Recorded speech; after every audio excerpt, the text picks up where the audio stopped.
of sight underground. There's a tunnel going down here, but there's another one up above. So basically, it's a whole labyrinth of connections, each one leading to another church. Whoa, there's about 150 bats in this little place. Oh man, we gotta go down there. Oh, it's just too cool. You want to just squeeze the camera through and I'll just help you get it through here? I got it. Got it. Okay. Yeah. You see this? It's bat hell. So, look at this round room in here with a single pillar in the middle. I'm a little freaked out by this bat thing, to tell the truth. That door is blocked off now, but that goes through to the Church of Golgotha. You gotta wonder why it was so important to this culture to be underground. I mean, on one hand, it was a practicality because they had so much of this good rock to work with. They could carve an entire complex. They never needed any trees, perfect. But there had to have been another advantage. We know the role that faith played in building Lalibela, but the rest remains a mystery. Check it out. Coming up, an ancient church or a super fortress. And that could have been a water supply for a siege. Yes. And later, a lost kingdom may hold a priceless treasure. Why did the Templars come here? Search for the Holy Grail and for the Ark of the Covenant.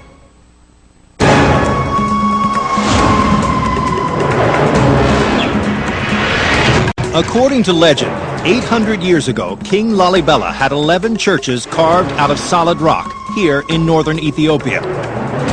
Conceived as a new Jerusalem, the elaborate churches have been sacred pilgrimage sites for nearly 1,000 years. But a leading expert on Lalibela believes they may have served another, darker purpose.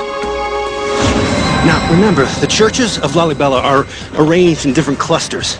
Those down in that area are more for typical religious purposes. But these over here, closer to us, these look a lot more like fortresses.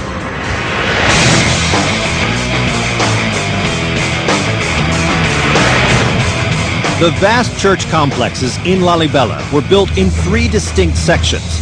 The areas I had already seen with Lalibela expert Fukru were clearly designed and built as places of worship. But it seems as if some of the 4 churches at the southeast end of the complex were built centuries earlier, not to welcome pilgrims, but to withstand a siege. One of the clues is a tunnel system that connects the southeast cluster to the rest of the complex.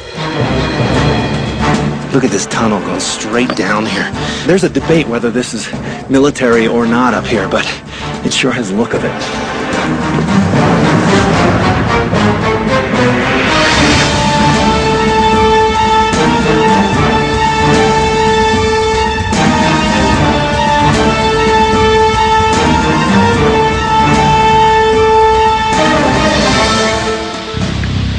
How long is this tunnel? It's about 55 meters. 55 meters, over 150 feet. Yeah.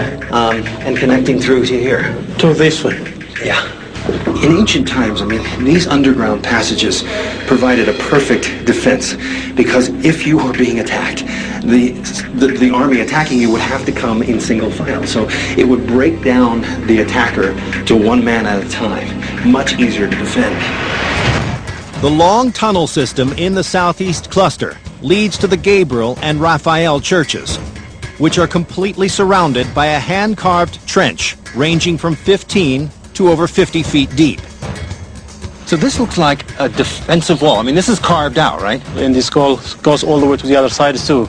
And this waterway here would have been like a moat. Yeah, this is like a moat, or you can say like drainage, which flows all the way down. You can... Yeah, perfect defense posture here. In the 12th century, when King Lalibela built his New Jerusalem in the remote mountains of Ethiopia, his Zagwe kingdom was relatively isolated from the turmoil gripping the Holy Land of Jerusalem, 1,400 miles north. But 500 years earlier, in the 7th century, Arab armies were on the march to the north, and internal strife was crumbling the once great Aksumite Empire who ruled here. And it seems as if some parts of the southeast cluster were built in that turbulent time. This looks like a drawbridge. So far, I mean, the main access or entrance of the church has not been discovered yet. So this is the only access that we have to go in. Like a medieval castle, this church only has one way in, a bridge 50 feet up, another clue pointing to military origins. And like a fortress prepared for a long siege, it may also have had its own water supply. My lord, how deep is this thing? That's really very deep. Even has got, like water cistern underneath. Yeah, that's what that is? In the rainy season, this cistern could collect enough water to last the people here for months. If this was as much a fortress as a church, then that could have been a water supply for a siege. Yes, it could be for the church or for fortification. So we don't know exactly what it was. But it's totally unique. Other churches don't have Different this from kind the of- others. So what we have from the other church is just holy water, not like as water cistern in here. Makes you wonder, huh? Today, the only access to the cistern is 50 feet below the churches, in one of the numerous water channels that snake through the entire site. Ah, this is so cool. All right, so keep in mind, this is the dry season we're in here. Rainy season, we can't walk through here. This would be all full of water.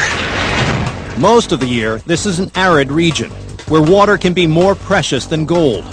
But in the rainy season, sudden storms could wreak havoc with flooding.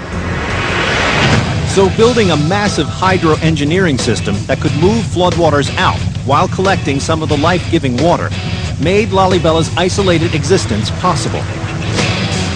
The complex collects and stores huge reserves of both rain and artesian spring water. And if the people here were afraid of attack from outsiders or infidels, an enormous reservoir of water would be essential. All right. Wow. Look at this church. Incredible. Now, who knows really what they were using this for? I mean, these could be defensive walls for military use, but this is the cistern. Now, this is completely unique in Lalibela. From what Fukru tells me, this entire floor here is all a cistern space. Beneath it is almost 30 feet across. Check it out. See, that's me right there. Hello. So this is going underwater, and we're going to see if we can look at the underwater of the underworld. There she goes. Oh yeah, that's cool. I mean, all of this is filled with fresh water, and we're in the dry season. And you could enable a whole population of people, maybe even soldiers, maybe a defending army who is being besieged inside of this church/fortress. This is the water that would keep them alive. These channels still work, collecting and distributing water. But we may never know if they were intended for irrigation or defense against some long-vanished threat. Check it out. Look at this. All these strange spaces. This is a river channel, also hand-carved, rock-hewn. Right down here would have steered all this rainwater right through this channel and down to the River Jordan. Everything seems to be speculation in this place. Because the records are gone, rock can't be carbon dated. No one knows. I mean, Lalibela, still a total mystery.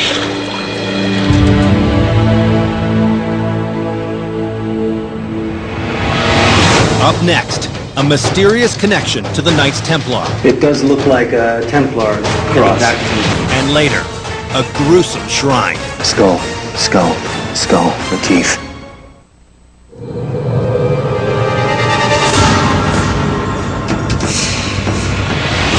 In the time of Jesus Christ, while the Roman Empire was spreading across the world, there was another mighty empire on the rise, the Axumites of Ethiopia. I'm heading to a mountainous region, more than 300 miles north of Addis, to the city of Axum. Now a small farming town, it was once the rich capital city of a mighty empire that dominated much of northeastern Africa for 600 years. Tradition has it that the Axumite kings traced their lineage back to King Solomon, and even claimed that his son brought the Ark of the Covenant, at the time a Jewish relic believed to have mysterious powers, to Ethiopia in the 10th century BC.